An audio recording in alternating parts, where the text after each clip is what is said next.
Hello everyone. This is lesson 34 on improper fractions and mixed numbers. Now first let's talk about what those two words mean. So if you're talking about just a regular fraction, then this is what it looks like. Just 1/2, that's a regular fraction, right?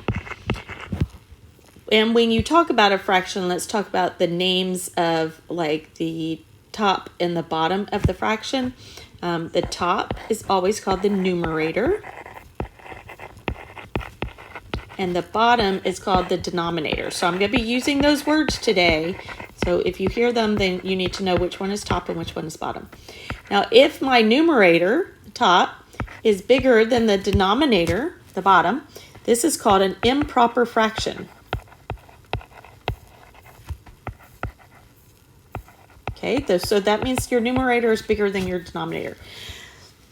Now, for a mixed number, that means I have a number like 3 2/5. That is a mixed number. It means that I have a whole number and a fraction together. Okay, let's draw some pictures of these things. If I had 3 circles that are divided up into thirds, and let's shade some of these, okay?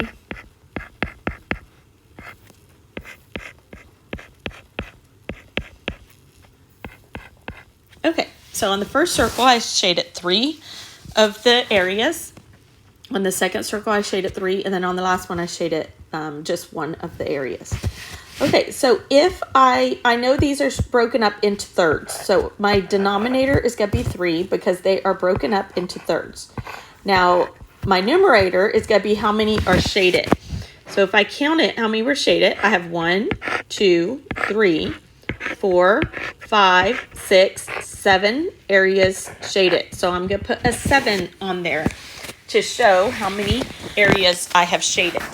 Now that is the fraction written as an improper fraction, right? My top number is bigger than my bottom number.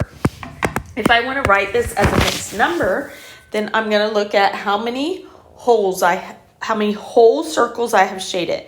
So I have 1 whole circle shaded here, a second one shaded here. So that means I have 2 whole circles. That means that's going to be a big 2. And on my last circle, I have, how much is shaded? I have 1 out of the 3 areas shaded. So that's 1/3. So I have 2 1/3 circles shaded. Okay, so this is it written as an improper fraction. And the same picture of the circles written as a mixed number. Okay, so now let me show you how to move from from a mixed number to an improper fraction and vice versa. So if I start with a number like 3 2/5, and I want to change that into an improper fraction, the way I do that is I go 5 times 3, that gives me 15. And if you need your multiplication charts, just have them out next to you. 5 times 3 is 15. Then I add to it. Oh, that does not look like an add. Let me redraw that. I add to it the numerator, which is 2. So 15 plus 2 gives me 17. That's my new numerator. Your denominator always stays the same. I just carry it over, and that stays a 5. Okay, let's do that one more time. Just in case you didn't see it in that example, let's do it with another example. If I have 2 1/3, I'm going to go 3 times 2, which is 6. And then I'm going to add the 1, this 1, onto that 6. So that makes 7. And my denominator stays the same. So I get 7/3. Okay, now let's do it the opposite way. Let's go from an improper fraction, like let's say 5/4. And when you're doing improper fractions, you say to yourself, how many times does 4 go into 5? Or how many 4s are there in a 5? There's only 1 4, so that's going to be your whole number. How many do I have left over? 1. And then my denominator always stays the same, just like it did when we did it over here. Okay, so we keep it a 4. Now there's another way to do this if you didn't understand what I just said. So what you should say to yourself is, how many times does 4 go into 5? That's your whole number. How many are left over is your numerator, and then 4 stays on the bottom. Okay, you can also do it with division. So I can do 5 divided by 4. Okay, so that's the numerator divided by the denominator. And then I go 4 goes into 5 one time. So that 1 is my whole number. When I do my multiplication over here and subtract, I get 1 left over. The leftovers is your numerator.